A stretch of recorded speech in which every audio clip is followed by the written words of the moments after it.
Hello, assalamu alaikum guys. Bës leen te seddoo ñu jàngale tey ci ngoon gi. Ku ñëw na bës seddoo.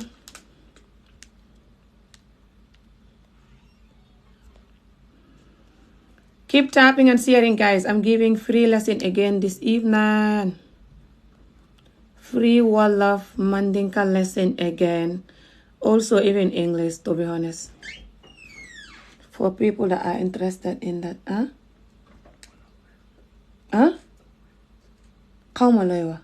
Doo ñëw jël la soxla lan la? Waa ñu ma jël wéet bi is fine. Wéet baa ngi na leen. Guys, bës leen te seddoo ma ñëw def free Wolof lesson bi again. Ak soose lesson ak English lesson. Bës leen te seddoo.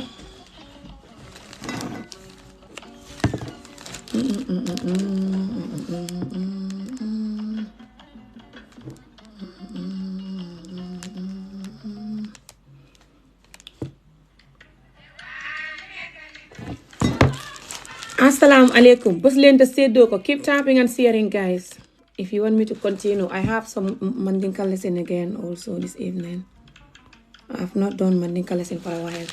So, mbadi Mandinkol, nyuraro nataka Mandinka kango karandi molie and also some Surwa and some Wolof. Sorry, makanya yung packaging bag mo dyan. So guys, pamata Mandinka lesson kela bi uraro nyin lafta Mandinka lesson kela. And Surwa lesson and also English because I'm gonna be diamuing what I'm diamuing in English and Mandinka. So therefore, ibe English version nyim fanang karana natara you're interested. And if you want to book a lesson with me, you can book a lesson. It's £25 a month. Keep tapping and sharing the video. Thank you so much, guys. Bës leen video bi te seddoo ko. Taab leen ko te seddoo ko mu ñëw jàngale soose ak xolof ak hàngale. So si xolof bi laa njëkkee again comme keroog nu ma ko defee woon rek. So damay nekk di génnee ay nataal yi fii ba pare di leen wax li may wax si hàngale di leen ko wax si xolof. Ok ku bugg a xam naka la na nga jël book ak pen ngay bind li may wax. Ok bës leen te seddoo taab leen te seddoo. Wolof lesson yi ak soose lesson yi slash hàngale lesson yi mun naa xat seet bés yoo xam ne soose rek laay def and then seet bés yoo xam ne wolof rek laay def su ngeen buggee ma defee ko noonu waaye tey damay jaxase ñaari tuuti pour ñu bugg a jàng soose ñu mun a ñëw bo su ngeen jëlee lii ngeen di bind lu ma leen di wax ngeen di déglu di ngeen si mun a dégg hàngale surtout yéen ñu mun ta làkk hàngale ok because dama leen di wax lu may wax si wolof plus wax leen ko si hàngale ok lii si loone laa bind ni but léegoo-léeg di ngeen ma gis ma bind wax yoo xam ne but not just léegoo-léeg I mean oh my god for the most part di ngeen gis may bind wax yoo xam ne nu ma koy bindee mooy comme man suma xolof fa xuute ak yéen xolofi Sénégal ok but su ma ko waxee di ngeen xam exactly lu may wax for example si loone bi xëy na bu doon yéen la di ngeen ko bindee neneen but su ma leen waxee ne si loone mooy what you up to yéen lu ngeen si war a jàng rek mooy what you up to ndax du seen yoon newul si loone bi you know so what you up to bi rek nga war a xam léegi ku nga xam ne moom lay jàngal si loone koo xam ne dafa bëgg a jàng xolof ma jàngal ko si loone moom dafay fekk ne moom niti hàngale la you know so léegi moom su jàngee si loone bi nu ma ko bindee nii dina ko mën a xam so yow doon worry about that ok so yéen bës leen te seddoo rek taap leen guys momo min lafta surwa kango karan mande kango karan na mbewo fana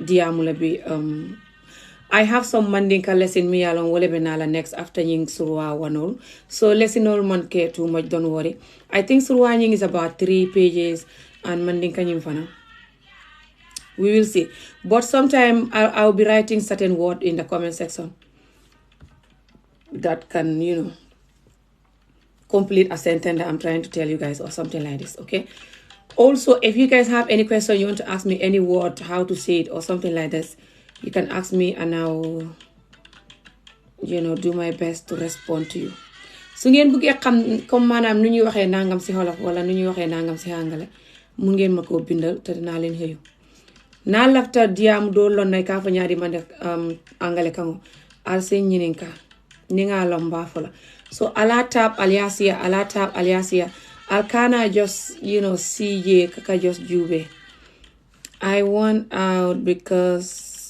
Salem okay guys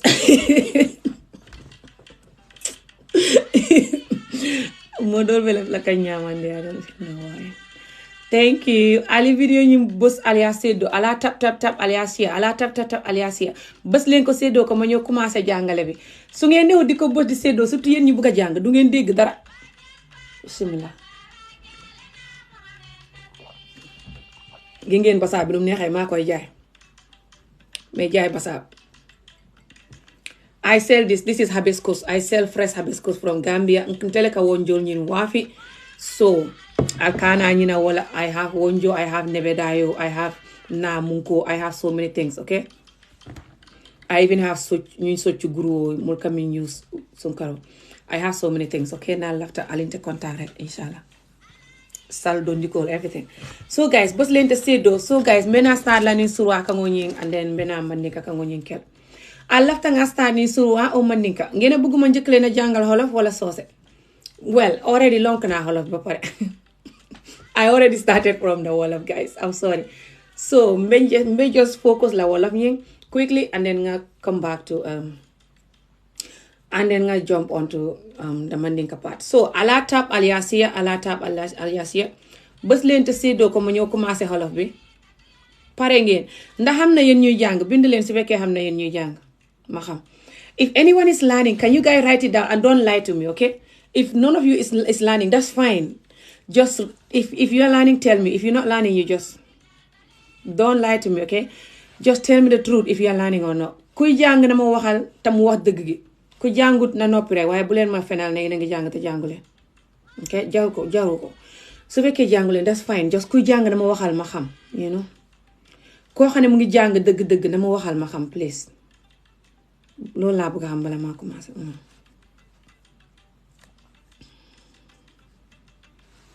Yéen lay xaar ngeen wax.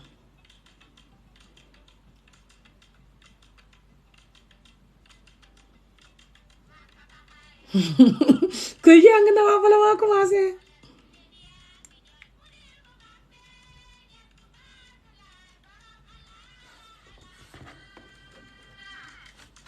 Yaa ngi jàng, ok. Looy jàng Wolof wala soose wala Hangale ak ndax yaa ngi amee bugg ak pen wala just ngay déglu. Kuy jàng is very important nga amee bugg ak pen. Moom yàlla be karana is very important you have your book and your pen. Anyone that is learning is extremely important for you to have your notebook. Take a note or even write it on your phone. I don't know how you're going to do that then because if you're using the phone, but if you're not going to take a note of what I'm teaching you, it's just going to be, no point.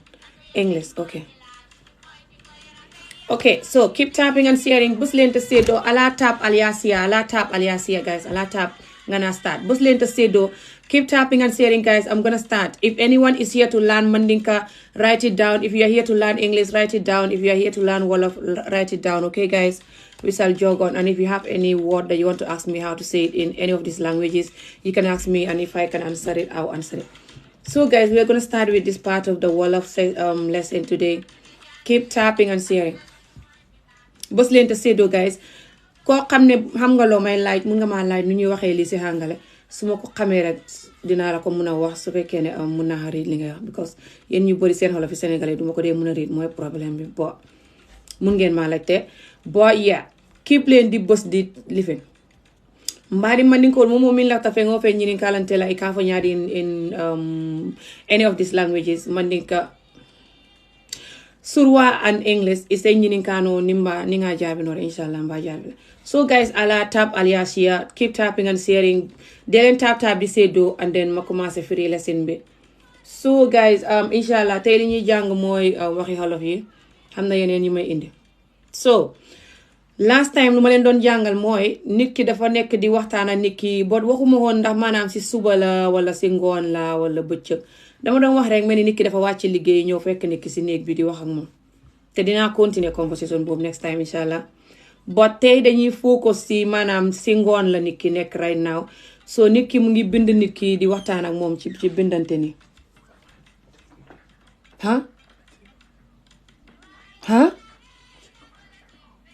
that's fine you don't have to tell me sa yàlla soo ko bëggee génne nga génne ko sa adresse yi ngay génne ok no problem waaw lu may laajale suma digg vidéo bi naan ma can you help me do it tomorrow sorry aadi moom may sonna rastaam yi la bëgg a génne mu ne from nowhere guddi gi mu ne naa ko dimbali suba mu génne ko mu daf ko doon bëgg a génnee last time mu dem ba génnee ñaar mu del ne naa ko defaraat anyway so guys ñu commencé te xale yi so léegi what was I'm saying so yeah so tey li ñuy jàng si ngoon gi nii mooy maanaam nit ki mu ngi bind nit ki di waxtaan ak moom ok so it's very important ku bugg a jàng àngale nga jël lu ma lay jàngal ni very serious te nga bàyyi caaxaan te nga bind ok man mi jànguma woon school ak tool ma nekkee xale Afrique man maa mag fay ñu jàngal ma soo xam naa ne lii mun ngeen see jàng ok waaye su ngeen nekkee di ko jël foxantu wala just di ree ak a def dof lu all the time loolu du leen dimbale ok so jël leen bugg ak pen ngeen bind lu ma leen di wax ngeen déglu ok koo xam ne dafa serious mu ngi jàng na bind na wax ma xam ma gën ko mun a dimbale ba pare mun ngeen ma email amiholof@gmail.com wala ngeen jël suma whatsapp bi from Facebook amiholof wala ngeen bind ma fii ngeen wax ak man ma def leen private lesson ngeen fay £20 si weer bi semaine bu ne nga jàng benn yoon so guys tey lu ñuy wax mooy dafa mel ni maanaam nit ki dafay bind nit ki di waxtaan ak moom so maa ngi bind fii naka ngoon si ok naka ngoon si hàngale mooy good evening wala nga ne how is the evening xaaral bind la how is the evening going or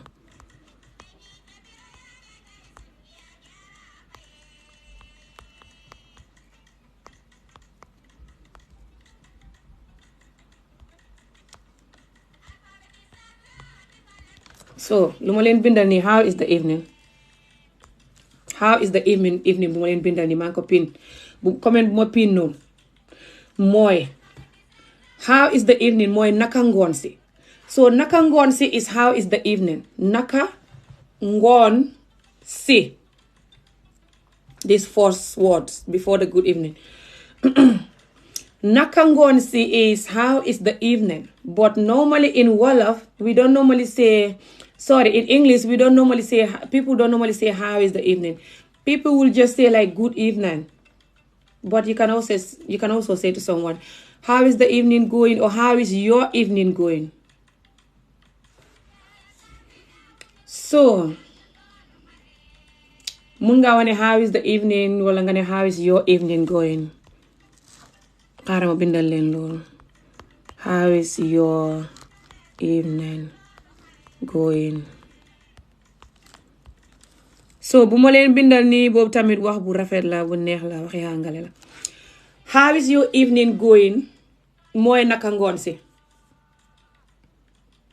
mun ngaa wax how is the evening comme mu njëkkoon a bind how is the evening mooy naka ngoon si waaye how is the evening naka ngoon si àngale is not du àngale yu baax àngale yu baax mooy how is the evening going wala good evening mooy lu ma leen bindal nii good evening àngale bu baax la waaye dafa gën a xam fayda xam fulla that's just very strict like comme nga fekk ay nit yu toog wala benn nit wala groupe yi nit comme ngay ñëw liggéey si ngoon fekk nit ñi si liggéeykaay bi nga ne leen good evening hi everyone good evening maanaam xolof bu serious la bu xam fayda la àngale it's a strict English. That's what I'm trying to tell them. Not strict, but it's like you're greeting group of people or one person, but I don't know, like you can send one person that you're talking to like how is the evening, but like good evening. You can say that to me now on a message, good evening. But I think how is the evening going is more beautiful and more, I don't know, like more of an English person talking. Hi Amy, how is the evening going or how is your evening going? Than good evening madam, like an official person or something talking to me. So mun nga wax good evening, but good evening bi dafay mel ni comme ku xam fayda mooy wax ak man wala mbiri liggéey la ñuy wax wala dara dafa gën a xam fayda. So mun nga maa wax ne how is the evening going mooy lu ma la bindal noonu hello mu ne hello friend. Thank you. Bës leen te séddoo. Just keep tapping and sharing, guys. You don't stop tapping and sharing. Ala tap aliasia member ndika kango natila Mandinka lesson. So momo mi yalonko they're not interested in the Mandinka lesson, but they're interested in the English part. Then they should also stay because ninga Mandinka explain English. Mandinka mol mi yala emang English moy wolba moy la lefana. So ala tap aliasia. The best teacher in the world. Mandinka mol.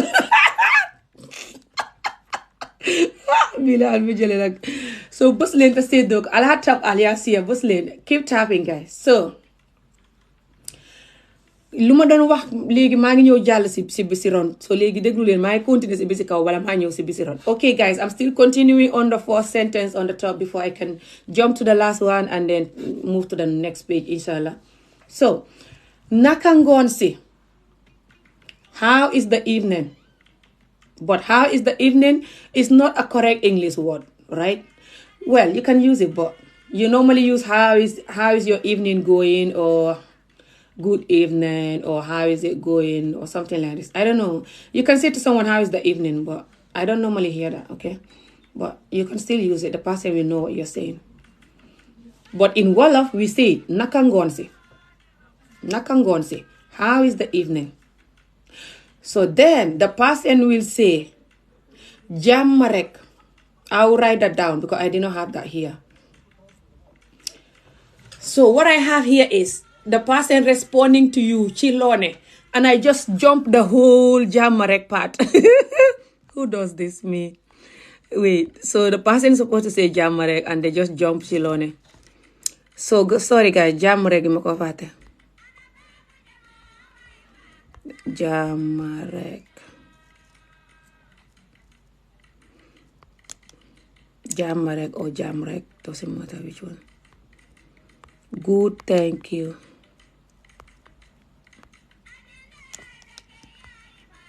So jàmm rek bi mooy good, thank you. Bës leen te séddoo rek. So jàmm rek bi mooy comment bu ma pin. Dee leen xool comment yu may pin rek. Okay, comment yu may pin dee leen ko xool. Bës leen te séddoo rek. Keep tapping and sharing. So jàmm rek bi mooy good, thank you. So nit ki su waxee nit ki naka ngoon si. Good evening. Okay, wala nga bind wax yeneen kàddu yi ma leen bindal fii lu dul good evening ba tey loolu naka ngoon si la. Léegi yow li nga war a tontu léegi mooy fine thank you. Fine thank you mooy lu ma la bindal fii lu nekk si gannaaw jàmm rek bi nii. Okay, wala nga sorry, good thank you. Good thank you or fine thank you is all good. Okay, so nga bind good thank you. Okay, léegi nga continuer si next waxtaan bu nekk ni. Okay guys, so you are meant to say jàmm rek, which is the comment that I just penned, which is good thank you, and then you jump to the next conversation, which is the one I'm going to be talking about right now. Thank you so much. Bës leen te séddoo. Why are you learning English or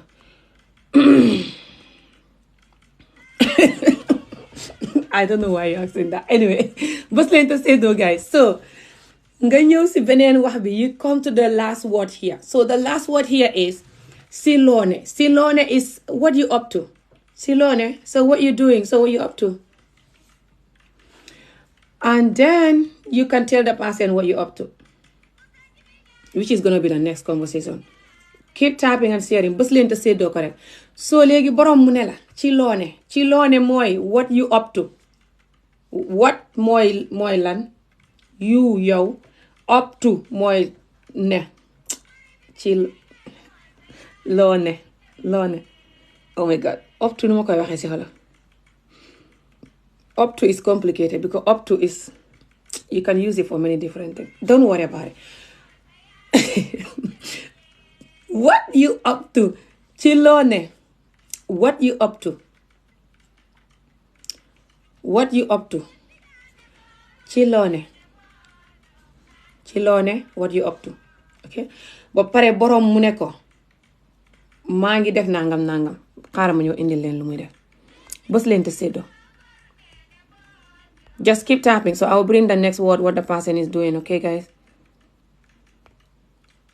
So the person now gonna say the hell. I am just relaxing, yes. So I am just relaxing. maa ngi dallu rek. Bës leen te séddoo rek. Don't worry guys, the Mandinka one is coming next. Next time I should just do Mandinka lesson separate and then English lesson separate, inshallah. So keep tapping. Bës leen te séddoo rek. So léegi borom mu ne I am just relaxing. maa ngi dallu rek.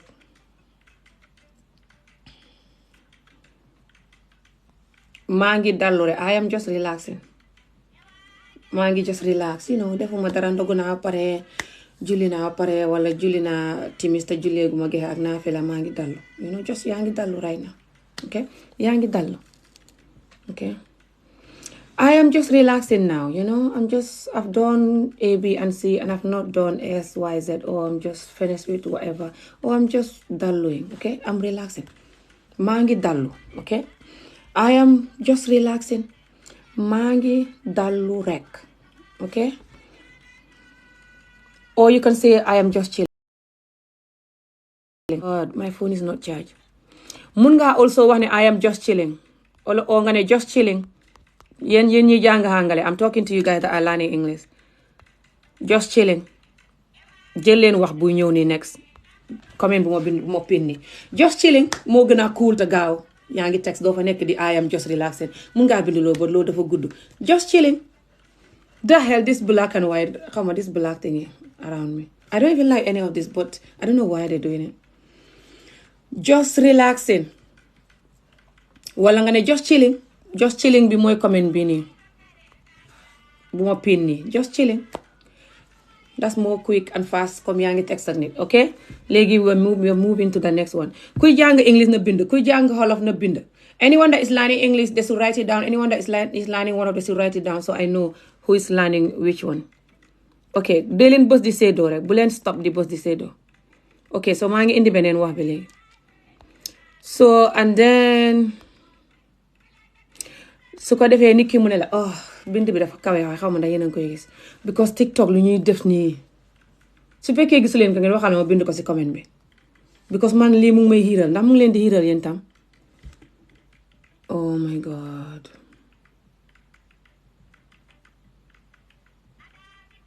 that's nice. I am just watching TV. Xaaral ma bind ko rek in case su fekkee nekku leen di ko gis cause living bi.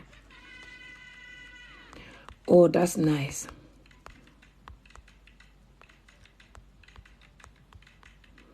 I am watching TV, sorry.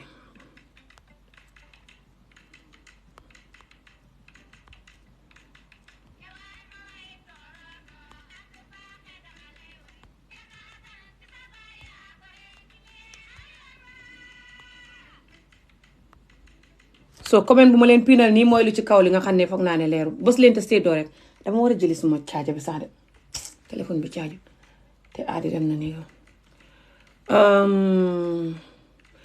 Oh, that's nice. I am watching TV. Sorry, I did not say just. Oh, that's nice. I am watching TV. Bës leen te séddoo rek. Keep tapping and sharing. Loolu mooy ne. Oh, you're welcome. Thank you very much. You are the best. Thank you. Everyone is the best at certain things, but yeah, I really appreciate it. So what happened is I just want everyone to learn every little knowledge that I have, okay? That's why I just normally do different things, just exploring different things. But I love teaching, so I'm definitely going to focus more on this. Bës leen te séddoo, guys. If anyone learning Wolof, they should let me know. Anyone learning English, will also let me know. So the conversation is continuing between the two people, and then the person is saying, one of them is saying to the other one that, oh, that's nice, I am watching TV, because the other person says, Silone, what you up to? And then the person say, I'm just relaxing, and then the other person said, oh, that's nice, I'm watching TV. So because dañ doon waxtaan kenn ki ne si loo ne kenn ki ne newuma ci dara dallu rek kenn ki ne loolu baax na man maa ngi seetaan télé mooy ne moom tam mu ngi dallu. So oh that's nice mooy loolu baax na mooy comment bu ma leen pinal si kaw nii gis leen comment bi pour que mun leen a gis leen xaaral ma pin comment bi. Comment bu ma pin nii mooy lu ci kaw nii nga xam ne mun naa am bind yi mu ngi ko xiir bindi TikTok yi I don't even know TikTok la ñuy def nii you know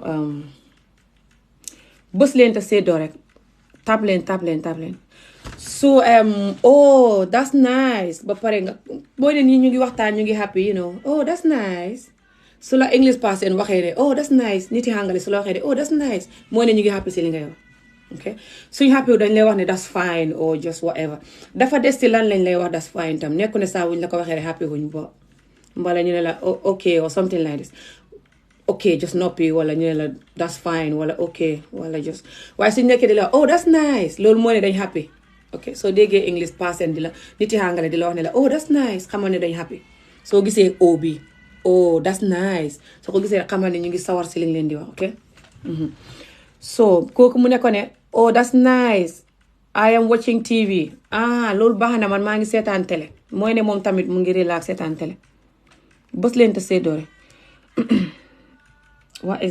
what time it is what time it is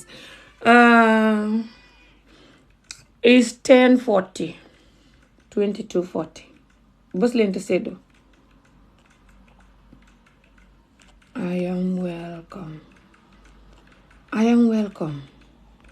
I don't know if you really speaking English or something but anyway doesn't matter keep typing and sharing hello Jangha thank you bës leen te séddoo rek so guys it's not like suma English yi mooy the best de balaa nit ñi di wax naan oh my god Ami Jobe jàngale anglais it's just mun naa wax ak nit dina xam lu may wax so loolu laa leen di jàngal su ngeen ko jàngee di ngeen mun a wax conversation soo xasee ba mun a wax rek mun a read rek di nga mun a read lu nekk almost di nga mun a wax lu nekk almost ok ko di nga mun a jàng leneen loo bëgg a jàng or whatever so bës leen te séddoo rek so guys what I was saying there is I'm not saying that my English are perfect or I am an English teacher or anything but I can just help you to know how to make a basic conversation.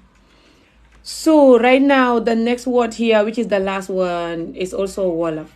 And then so after the English person said oh that's nice I am watching TV then the Wolof person said loolu baax na maa ngi seetaan télé is TV in Wolof okay loolu baax na is oh that's nice loolu baax na okay from the loolu to baax na is oh that's nice maa ngi okay you can write it your own way but it's maa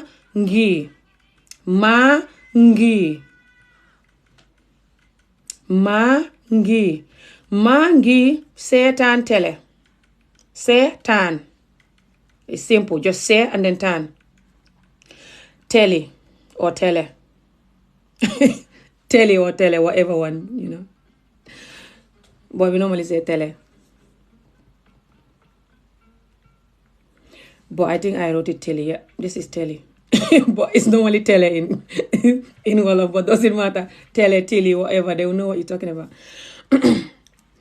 so oh loolu baax na oh that's nice loolu baax na we don't normally use oh that's nice but we say loolu baax na that mean oh that's nice and then we say maa ngi seetaan télé I am watching TV okay so I'm gonna jump to the next one bës leen te séddoo yeah that's the next word there already watching télé okay oh I jumped to the Mandinka lesson already yeah I thought so that the Wolof was either 3 or something did you guys get that before I move to the Mandinka one sorry maa ngi just jump si soose bi because tey dama jaxase soose ak Wolof ñaari la jàngale but su dee bëgg leen ma jaxase ko ngeen waxal ma ok su dee da ngeen bëgg ma def Wolof kese beneen yoon and then beneen yoon su ma def soose kese ngeen waxal ma if you guys think that I should do Mandinka lesson alone and do Wolof lesson alone separately different days let me know okay if that's better for you guys I don't mind mixing both like half an hour on the Wolof and then half an hour on the Mandinka or something but what do you guys think su ngeen fekk foogee ne bu ma jaxase Wolof yi ak soose yi ngeen waxal ma su ngeen foogee na ngeen bëgguma def Wolof yi kese xam naa yéen ñi jàng àngale loolu moo leen di gënal thank you so much just waxal leen ma xam I don't mind what type of lesson is this don't worry it's Wolof and Mandinka and English both but if you don't get it don't worry you might get it and you might not get it that's fine my favorite TV is Saint TV oh that's nice But that's not favorite. That's not how to spell favorite in English. Favorite in English is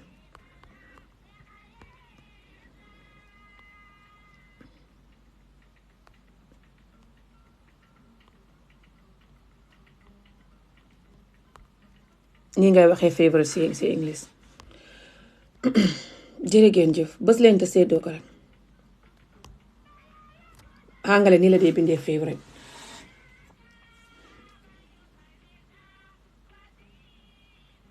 bës leen ko te seddoo ko. Keep typing and sharing. bës leen ko te seddoo. Keep typing and sharing.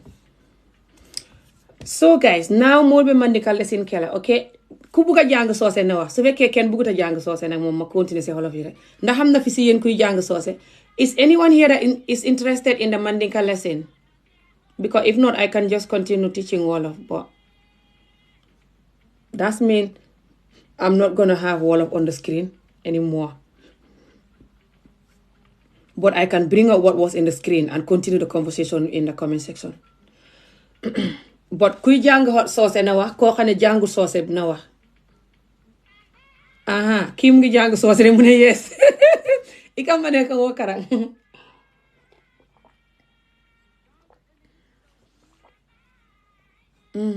Ñi wonjo diyaata ñaar. Ñi wonjo ay ginger soto. Ay orange and grapefruit. Ila fato nying. Ni ya bondi ya domo fato imanya na faila. Inyantala ya landi ya ja. Na jata. Ni ka wonjo tabi ya faije abete ya tabake. Inyanta fana ye kuloof ke wonjo kono kuloof. So it has clove, it has nana, it has the wonjo ni penko fato nying. Grapefruit. It has mint. Like pasty. Nka pasty wa file fana. Plus the nana nying. Oh. It's just yummy. How do you say I'm fine in Mandinka? I'm fine in Mandinka. You will see. I have it already. It's coming. Well, I already have it here. I'm finding. I put be finding. Be finding in Molkapole, but it's very funny. But did anyone know any other way than be finding? Be finding is the only way I know. Can you say another way? Can you say something else than different from be finding? So, Mandinka, sorry guys, you don't jàng hangale. Oh my god, fàtte naa leen ba pare sax already. Koo xam ne fa bugg a jàng soose. Sorry, Wolof kese. Koo xam ne fa bugg beneen yoon su may jàngale ma def Wolof ak hangale rek bu ma def soose na ma waxal. Koo xam ne fa bugg ma def soose ak hangale rek bu ma ko jaxasee Wolof bi na ma waxal léegi ma xam. Su ko defee mun naa bés bu may jàngale soose du ma jàngale Wolof bés bu may jàngale Wolof du ma jàngale soose ma def ko yeneen different bés ndax bu dee loolu moo leen di gënal ngeen waxal ok but koo xam ne fay jàng hàngale tam mun naa toog ba tey su fekkee ne xam yeneen ñi jàng hàngale te déggu leen soose yeneen si live bi ba tey bés leen te séddoo te ngeen bind ma xam su ko defee man dinaa leen nekk di waxal si hàngale lu may wax si Wolof su ma tolloo si hàngale ma wax leen ko si Wolof rek continuer xam nga li may wax nii waaw su ko defee yéen ngeen bind loolu rek ngeen xam loolu rek ngeen man ma continuer di jàngal soose wala yeneen nit ñi jàng hàngale te nekk soose English Wolof waaw ok waaw ba tey toogal rek dinaa nekk di wax li may wax nii si soose yi may wax si hàngale nii dinaa ko nekk di wax si Wolof nga xam ko ok so toogal rek bës leen te séddoo rek so guys now I'm gonna focus on people that are learning Mandinka and their English. I want to focus on you if there's any person here. Ndax xam na fii ni ko xam ne soose la bëgg a jàng waaye déggut soose hàngale la dégg. If anyone that is here that is watching only speak English but they're interested in learning Mandinka, they shall let me know now because I need to know where to focus. Koo xam ne moom go to bed. No, I'm not going to bed now. It's Ramadan. I just break my fast not long. Oh, you're going to bed, you mean? Or koo xam ne fa bëgg a jàng. Why I'm talking wala? Okay, anyone that only want to learn Mandinka but they can't speak Mandinka, they shall let me know if they're here. Bës leen te séddoo, keep tapping. Ala tap alias here wrong guys. And anyone that want to learn Mandinka, they shall book me amiolof@gmail.com. I'll put my email address on the comment section of this video if you are watching from YouTube. And I am only asking for £25 a month for 1 lesson a week. And if you want 2 lessons a week, is £40 a month if you're an adult. And if you come as 2 people, then you have more discount. If it's children, they have more discount. If it's more children, they have more discount. So, but that's how it is for one person that is an adult. £40 a month for 2 lessons a week, £25 a month for 1 lesson a week. Okay, and you can tell me what day you want to learn, what time you want to learn, and I will let you know if it's possible for me. And we're gonna do a Zoom call, and you can either on your camera or you don't have to on your camera, but you will just hear me and you will write it down and you will do your lesson. Bas leen ta seedo. So guys, nayasara mo min ben jube kam Mandinka molem asan fo ñefana ko xane mu may setan ta soose la na wax ta dafa bëgg jàng hangale na wax. Okay, but dina continue si soose lesson bi rek si Mandinka lesson bi. So guys, the Mandinka lesson, I'm just going to continue in case any of you going to be watching this from YouTube and you're going to be interested in the Mandinka part.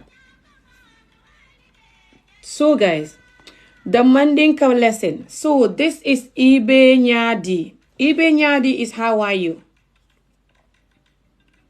Ibe Nyadi. Ibe Nyadi. The first words here. Ibe Nyadi. You can write it your own word as long as you know the pronunciation. I, be, nya, di, nya, di. eBay, just like eBay where you buy stuff, the same. eBay, you can spell it like that if you want. Nya, di, Ibenya D. How are you? Mbe fine ring. This fine ring is so funny. This ring is, I don't know how to describe this. But I swear to God, guys, this is how the Mandinka person will tell you. Mbe fine ring. It's so funny. Because they will use English and then add Mandinka at the end, ring, this ring at the end. So it's fine and ring, just like a ring, earring or something. Fine and then ring. And that wonderful and funny. Just fine and ring. Who would thought of this? Who on earth will think that fine and ring is put together is I am fine in Mandinka. I am fine. I'm fine. Mbe fine ring. Mbe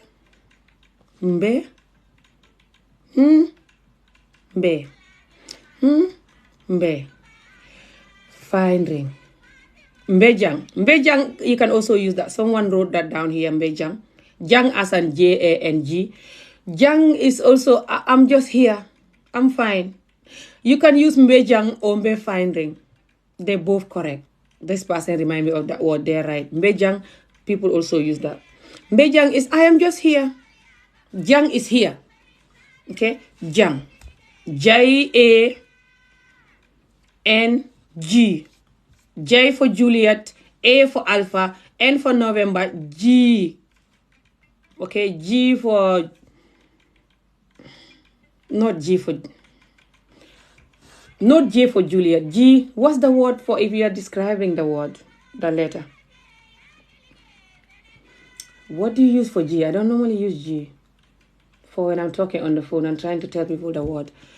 G for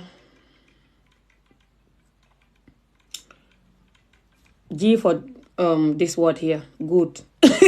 Exactly. This G at the end. So J-A-N-G.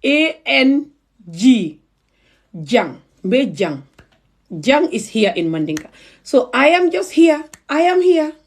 I am here is I'm fine. I know it's weird, right? But that's how they say it. I am here. I am fine. Okay. Or you can say Mbe fine ring. Finding is also a very normal common word, but it's more of a younger person word / fancy Mandinka person word. It's not a village Mandinka person word. They will say Mbejang or Kaira Dorong or something like this. Okay, Kaira Dorong is peace only, but it's more of deeper greeting word. We will come to that next time, inshallah. But right now, we just focus on the simple ones. Mbe finding. I am good, thank you. So we're going to jump to the next one now. So guys, we're going to jump. When is the Wolof class? I already did it, but you can watch the video again when I post it on YouTube. Or you can book a lesson if you are interested for me to teach you. Keep tapping and keep tapping and sharing, guys. I don't know about how much charger. That's awesome. So now the person is saying, that's awesome. That the person is telling them they're finding. And they're like, oh, that's awesome. That's nice. Awesome. Awesome is like, oh, wo beteata baake. It's like near good news for moye. Wotumole amari be happy about what's going on. Wotumole amari ba use la, that's awesome. O ni amari e fenjemi yalonko is awesome. Aya amari se wondile wala aya kele amari ya the hell. Ni fenko mbenda kumoto no man la faje. Wala am akanale ko take. Wala amari ya jeleko, you know that. Why it's like I have Bajans here? I don't have Bajan, guys. I swear to Allah. I know more can't command the domo, but I have no Bajan.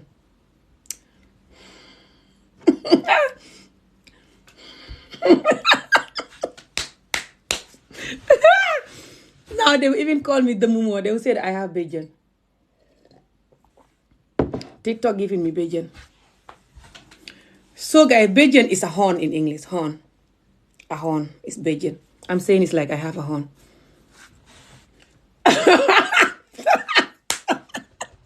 The horn is even going longer. I give up. So guys, let me focus. That's awesome. You say that that's awesome when, you know, obviously when the whatever is awesome. Okay? So, Nimo ya foi, that's awesome. That is amari, iko fengomi pae, aya hapendile, wala is good. You know, wala aya fengomi nje is good, wala aya hapendile. Wole atinaya use awesome. Awesome is more than good. Good is just good. Awesome is more than good. Like, oh my God, that's awesome. Okay? So normally ni la teri maya fo nyenga nyini son nyen soto wala nyini nyimbe wala kela. Aya tara wo pengo betiata. Imanya na fola that's good or that's nice. Inyanta fola, oh that's awesome. Ni ya tara you're happy about it. It's some English people that know English know what I'm talking about. So I told me man awesome long. That's what awesome is for. But ngalo ni ato jamaya londe. So, oh, wo beteatale. Sorry, I'm saying oh. Wo beteatale. Wo beteatale. You don't see that dale because wo beteata, sorry. Nga wo beteatale ke, but you can say wo beteatale. So, it's not any word that is heading that I have to write down on the comment for you right now, to be honest. Because you can already see the A at the end. Wo beteata. That's the full sentence. Wo beteata is, oh, that's awesome. Wo beteata. Oh, that's awesome. Okay, guys, for some of you that are learning Mandinka. Wo beteata. Oh, that's awesome. So now I'm going to jump to the next word. So new words now, they are man, ke, wo. Kewo is man. Muso, woman. Fatena pour waxal len sa li ma doon wax non lan la guys. Si Wolof. Awesome. Awesome fatena len ko si Wolof. Ndax am na ko bëgg xam luy lool. Awesome. Xaaral ma indi ko in case because waxon na len ko. Sorry guys, 2 seconds. Just go back here. So yéen ñi nga xam ne yéen a ngi seetaan te yéen a ngi bëgg a jàng hàngale. That's awesome. That's awesome mooy oh loolu baax na. wax bi su la ko nit waxee ku dégg hàngale mooy ne wax gis na yaa ngi def lu baax lu ko neex wala gis na lu baax lu ko neex wala dégg na xibaar bu baax. Awesome moo xam nga nu angale di waxee good, that's good. Awesome moo raw good. Awesome mooy loo xam ne moo gën a baax good, ok. su la sa xarit waxee xibaar bu baax wala nga gis dara lu baax wala nga dégg lu baax wala nga feel baax daal, you feel awesome, you feel good, you know. su la nit waxee how you feeling wala how you doing nga ne ko awesome, I'm feeling awesome. Awesome daal mooy maanaam mooy kàddu gi. Awesome mooy maanaam oh my god that's awesome, oh loolu baax na trop. comme ça tey nga ne nit ne Ami mu ngi jàngale hàngale, nit ki ne la oh that's awesome, Ami mu ngi jàngale hàngale, wala nga ne ko Ami mu ngi jàngale xolof wala soose te fekk borom mu ngi ko bëggoon a jàng mu kontaan mu ne la oh that's awesome, Ami mu ngi koy jàngale nga ne ko waaw. comme ça daal you know awesome moo raw good mooy baax waaye awesome moo raw good. and then xam na yeneen woot yoo xam ne moo gën a raw yi sax, xam na ay amazing ak yeneen but awesome nit yi hàngale daf ko dee use torop, surtout nit ko happy wala nit ko positive, ok. so loolu laa bëggoon a leeral foofu si yéen ñi nga xam ne yéen a ngi bëgg a jàng hàngale. ok man mooy góor, jàngaloon naa leen lii last time. góor mooy man is kewo is man, muso is woman mooy jigéen. ok guys, so maa ngi move to the next one bi. woman mooy muso. oh my god, I'm speaking wala. woman is muso, kewo is man. so the next word now. so namo. yes. ha. what the hell, what is this? Namu. Okay. Namu. Oh, I was the way I pronounce it. I was thinking I'm saying Namu like my person. Mandinka person say Namu. Namu, they mean my person. My person. This is my person. This is my friend. Or you are my person. You're my friend. Imun Namoleti. Or you are my person. You are my... Namo is my person. Imu namoleti. You are my person. E, the letter E, and then mu. You know, you can write it either like this or... No, you can write it M-O-O. The letter E, M-O-O. Imu. And then namoleti. No, sorry, namu. And then le-ti. That is, you are my person. Imuna moleti. You can say that to someone you love. You can say that to someone that is your friend. It's a nice word to use as a Mandinka person. Imuna moleti. Imuna moleti. I can write it down here if you want, but if you're watching from YouTube, you won't see any comment. But E, the letter E, M-O-O, mo, le, you know, as an L-E-Y or L-Y, le. T, just the letter T or T-E. Imuna mo le T. Imu na. Sorry, yeah. Let's start again. E M-O-O Imu you are mo M-O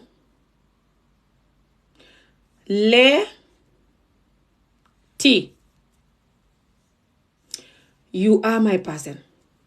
But in this namu is in this namu, this is supposed to be namu. This is why I'm confused. I'm supposed to put namu like M-O or M-O-O. But you can say it like this too. This namu is somebody is calling you. Like someone say Ami or I say Adi. Adi supposed to say Nam or Namu. Nam is more Wolof without the U.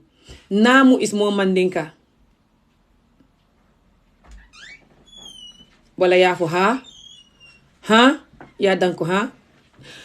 I'm speaking Mandinka to you and I don't even know if you're Mandinka or English person learning Mandinka. So if I just say Adi now, Adi's gonna say huh? But if Adi was Mandinka, Adi was supposed to say Namu. But Adi might also say huh, you know. Children nowadays. But the correct Mandinka word of answering someone that is calling you is namu.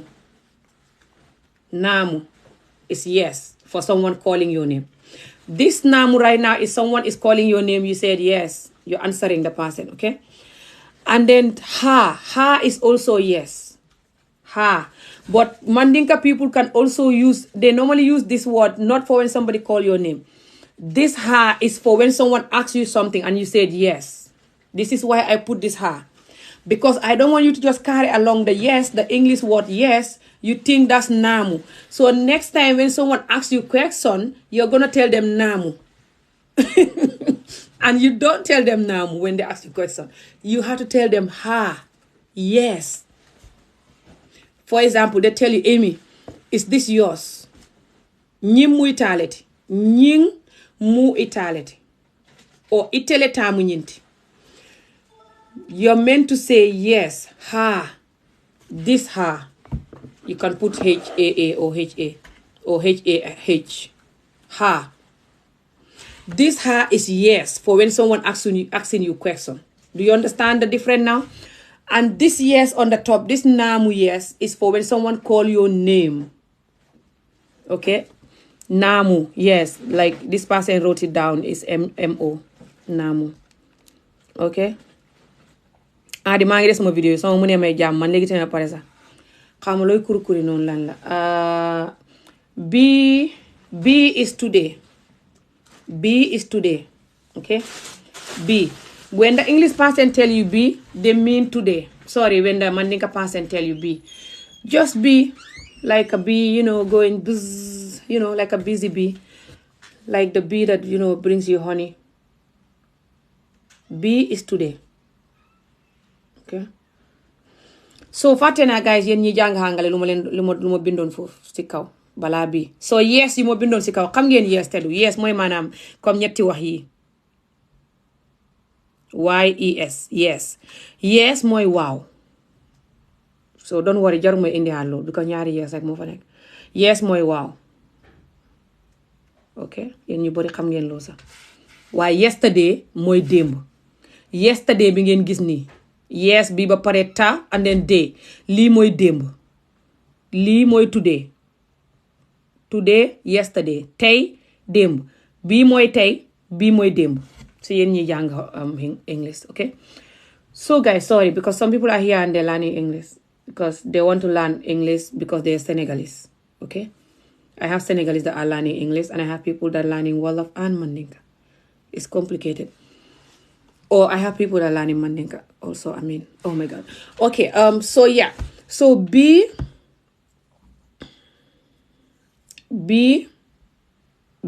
is today. Very easy, just B.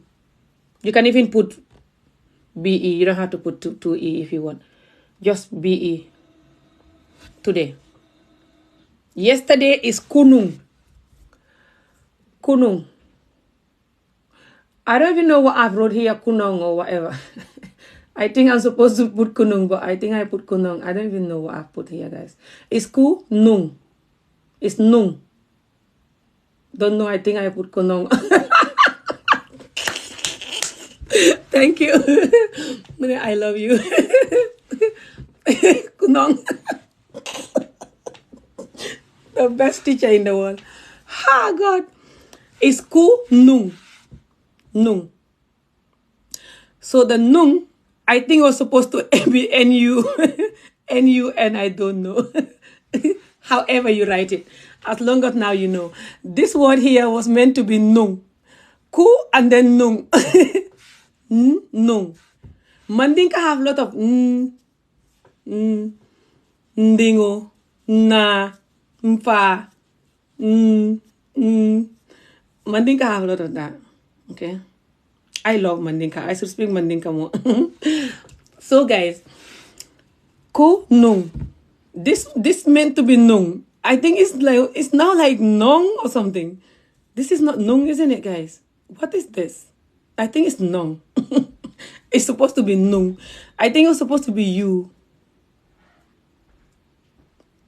Anyway, now you know. Nung. Ku nung. Ku nung is yesterday. Be today. Kunung yesterday. Be today. Be today. Kunung yesterday. Be today. Kunung yesterday. Be today. Kunung yesterday. Okay? So, tey, today, yesterday, démb. Okay, guys? So, I'm gonna move to the next one. I think it's only one left. Or this was the last one. Oh, no. This was the last one. So, bi moo nekkoon last one bi léegi pare na. Jàngale bi pare na. Yeah, because fàttaliku naa dama defoon foog naa ñetti Wolof, ñetti soose. Something like this.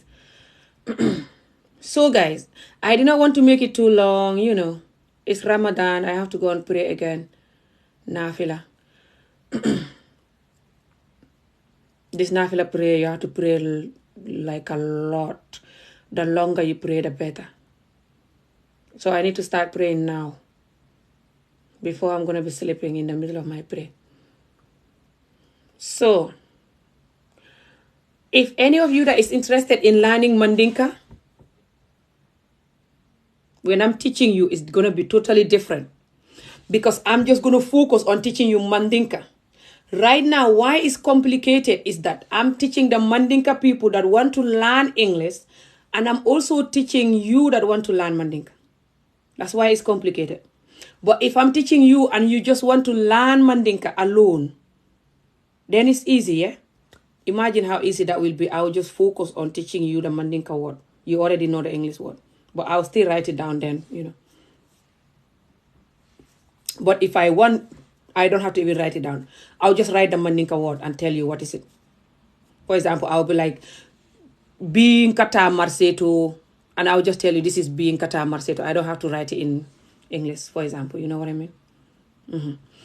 So if you want to learn Mandinka alone, don't worry. You can email me amiolof@gmail.com or comment down this video or look for my Ami Olof Facebook. I'll put the name on the comment if you're watching from YouTube. And it's going to have my WhatsApp there. Or you can email me or write to me here on TikTok for a lesson. You have to pay through PayPal, Cash App, or any other way that you can pay. It's £25 a month for a one person for any of this lesson. Either you want to learn English because you're Senegalese and you can't speak English, or even if you're Gambian and you want to improve your grammar, your conversation in English, I'm the right person for you because, I like talking. So, look no further. It's £25 a month. Don't think that's a lot. That's not a lot at all. That's like 100 and how much a year? It's like about £150 or 180, I think, a month, or around 150. How much is that a month? 25 times 12. I know, I should know this. I don't need to calculate it. I'm not going to calculate it, guys. 25 times, 4 months is 100. All right. Yeah, it's a couple of hundred, but it's worth it. 4 months is 100, and then another 4 months. 8 months is 200, and then you have another 4 months again. That's 100 again. So that's 300 for the whole year. That's nothing compared to the knowledge you're going to be getting. The whole year you'll be speaking. Koo xam ne jënd nga lii ma di la jàngal ngay foog ne lii dafa seer. Xamoo njëriñ li nekk ci li ngay jàng ak njëriñ lu mu lay indil. Balaa ñuy wax ne xat danga dégg Hàngale danga mun a waxtaan danga mun a bind. Su dee ngaa bëgg sa doom yi dégg Wolof, su dee xale la dama leen di wàññi, te su dee ñaari xale la ma koy gën a wàññi. Su dee mag la dangay fay £20 ak juróom si weer bi. Bu dee soose ngay jàng, bu dee Wolof, bu dee Hàngale loo mënti jàng rek £20 ak juróom si weer bi. Waaye su fekkee ne yéen ñaar yéen a ñëwandoor ma leen di wàññil. If you're coming as 2 people, I give you more discount. Thank you so much. And if you're coming as a child, if you bring in your children for me to teach them either Wolof, Mandinka, or English, or even, Wolof, Mandinka, or English. If I'm teaching your children, I'm not going to ask them £25 a month because they're young. And I'm very good at teaching children. I'm patient. I love children. Again, depend if you want the child to learn Mandinka, Wolof, or English. Okay, I can teach them. And they're gonna have to pay less than £25 a month, and if it's 2 of them, they're gonna pay less. If it's 2 people or more, they're gonna pay less. So if you're coming as one, you have to pay $25 a month if you're an adult. If it's more than 1 adult, they pay less. Okay, so if you want, you can talk to your friend, and then 2 of you will come together, you pay less. Su fekkee yow kenn yaay ñëw £20 ak juróom ngay fay, soo ñëw ànd ak keneen, yéen ñaar ma leen di wàññi, du nekk £20 ak juróom ci weer bi, ma koy wàññi. Ok, su dee yéen ñaar la. So booy ñëw mun ngaa wax sa xarit ngeen ñëwandoor soo buggee, su ma leen di jàngal ngeen jàngandoor. So su dee sa doom yi la tam, bu dee benn doom la du xàgg £20 ak juróom, xale £20 laa ko dee fayeeku. Children pay £20 to learn, not 25. But su fekkee ne xale yi ñoom ñaar la, dama koy gën a wàññi. If it's 2 children, they're still gonna pay less. Su dee ñaari mag la, dama koy wàññi. So either way, email me amiolofgmail.com, bind leen ma amiolofgmail.com, wala ngeen dem seet suma WhatsApp bi mu ngi si kaw Ami Olof Facebook bi si kaw WhatsApp bang fa, wala ngeen bind ma fii. Da ngeen di fay through PayPal, Cash App or any other way. You have to pay through PayPal, Cash App or any other way before I can start the lesson. When you pay, or before you even pay, we're gonna discuss about what days you want the lesson and what time, because some people learning and they're in America or somewhere else, So I need to know your time and the days you're gonna be available, so I know if that suits me. We're gonna have to agree on that first before I can take your money. And then you're gonna have to pay, and when I see and receive your money, then we're gonna book you in for your first lesson. Okay guys? So balaa ngay fay danga may wax ban dëkk nga nekk ak ban waxtu nga bugg a jàng ak ban bés. Ma xool ndax loolu arrangé na ma wax ak yow si loolu njëkk bañ d'accord nga soog a fay, ma soog a laa nga ban bés ngay commencé, ñu soog a commencé. Ok guys, soo ñëwee si man di nga jàng, di nga dégg làkk bi 100%. bu dee tubaab nga bugg a dégg danga ko dégg balaa ñuy wax benn lesson bu njëkk bi rek sax di nga commencé di làkk suñ pare. Honestly, because su boobaa lu may focus mooy di la jàngal tubaab bi rek, duma focus si di la jàngal xolof. Right now soo gisee jàng bi ko xala compliqué si yow mi bugg a jàng tubaab mooy maa ngi jàngale xolof, because dama xam suma yeneen nit ñuy jàng xolof ñoo xam ne ñenn ñi ay américain yu ñuul lañ, wala jos nit ñi nga xam ne seen doom yi dégguñ xolof, wala nit ñi fi juddoo te dégguñ xolof wala dégg xolof. So moo tax su ma lay jàngal xàngale bi léegi duma mën a focus si yow bu baax, because maa ngi jàngal nit ñi xolof di la jàngal xàngale at the same time. waaye yow su ma lay jàngal xàngale man ak yow xàngale rek dama siy focus, because xam nga xolof bi ba pare, xam nga lu ma lay wax ni. So for example, instead of ma lay bindal naan la lii nii lañ koy waxee si xolof, xàngale rek laa lay bindal, because dama la koy wax si xolof rek ba pare bind ko mu gën a gaaw. xam nga lu may wax ni rek ñu continuer lesson bi, ba pare ñu continuer di waxtaan tamit, may wax ak yow si xàngale tamit as ñuy bind wax bi. nu ma dee jàngalee xàngale suma technique bi di nga gis soo ñëwee si man di nga ko xam. si saa si nga làkk, si saa si ngay làkk, du ma lay jàngal rek te doo wax. sooy def loolu doo xam, ma lay jàngal ngay wax, di la laaj question nga di ma tontu ñuy wax, may comme kuy waxtaan ak yow rek di ngeen gis. si saa si ngay dégg. Honestly bul xalaat £20 ak juróom dafa seet, loo du dara si nit ñi jàngale private, te loo du dara si njëriñ li nga siy jëlee. am telling you this. So koo xam ku bugg a jàng ñëwal si man, wax ko mu ñëw si man. su ngeen buggee seen doom yi jàng ñëw leen si man. Anything, su ngeen buggee jàng Wolof, Soose, English, anything ñëw leen si man. Ok guys, jërë ngeen jëf yéen ñi fi nekkoon yépp. su ngeen xamee ko bugg a jàng ngeen wax ko. I have to go now guys. Anyone that is interested, let me know. I have to go now. Mbadi mandinkol na lafta mande kango karanna wala lafta angale kango karanna alinte safe na liye muso soto mi yalo lafta ay angale kango karang wala kema waran sorry lafta ay bande mande kango karang ala alin safe alin contact nka min nyinin ka man ser nka just £25 a month le nyinin ka na yatara mo kilinem mo fula they gonna pay less. Dindingol £20 a month lem na yatara dinding fula lem they gonna pay less. So the more people that came in together, it be less pay la wole nyama, So na lafta iteni ila terimaye na nyola, because then you pay less, and you have to pay first. Iba jola through PayPal or Cash App or any other way, and then ninga kodo nyirisi janim ibe jola fang mba discuss la force ibe muntole and ilafta lun jumale karana ilafta ka karang lun jumale la lun ilafta nge karandi lun jumal like a day off or lun jumal, or if you are free every day, that's fine. But also time morning isa for nye ilafta karana time mo minna nga long for that favors me in case you live in America or somewhere else. So we're gonna talk about that first for mulye wall long first jannim mulbe kodu ko nyintala. So kodo nyin iba jola ni lafta ya jo the whole year, or you are jo 6 months, or you are jo 2 months, or 1 month, is up to you. Ya jo through PayPal, Cash App, or any other way. Nga receive, and then mulye lesson nyim book, and then mulye lesson nyim start.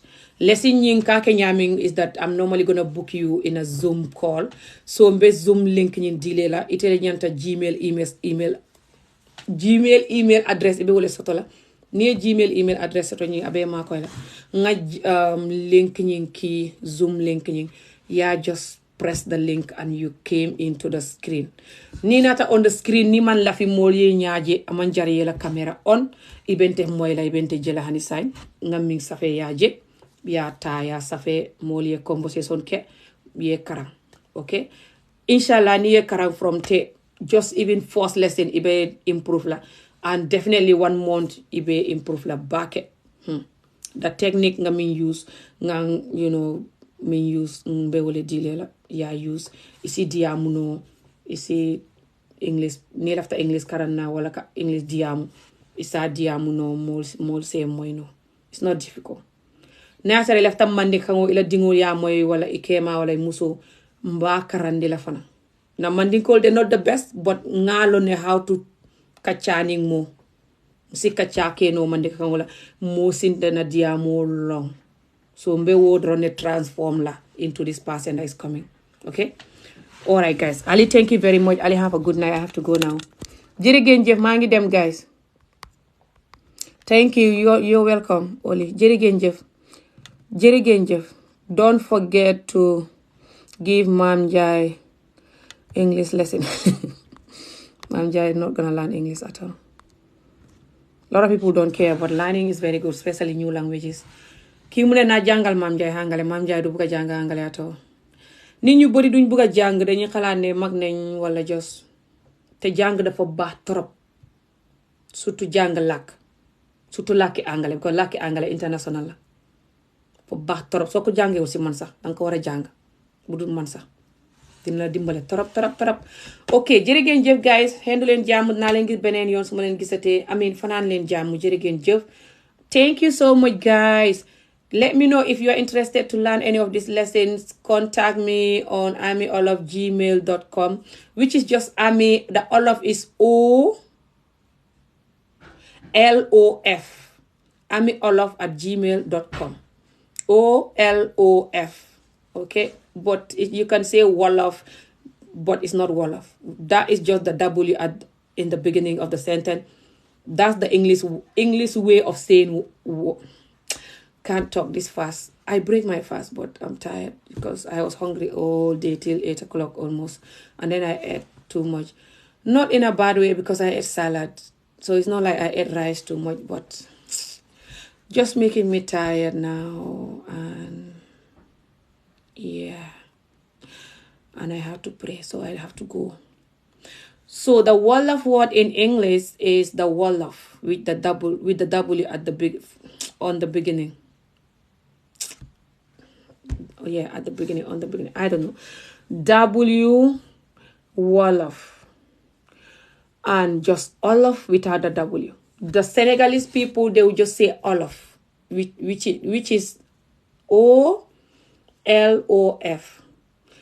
Gambia / English people, they will say Wolof, which is WOLF. WOLOF. This other Wolof is just OLOF. Okay, so my name, just like my name on YouTube, Ami, but then don't put the Ami Job like it is on YouTube. I have an email address on that, but don't use that one. I like to do all the lesson on the Ami Wolof email address. So just do Ami and then Olof. Olof is OLOF at gmail.com. Okay? OLOF at gmail.com. Ami, OLOF at gmail.com. Okay, guys. Thank you so much. I have to go now, okay? So, jërëgeen jëf hendu leen jàmm. Thank you, guys. Allah baraka, guys. I have to go now. Bye. Until another lesson, inshallah. I'll be doing this lesson 2 times a week, so don't worry. I'll come back next time. Dinaa ñëw beneen yoon dama bëgg di def jàngale yi benn yoon wala ñaar ci semaine bi.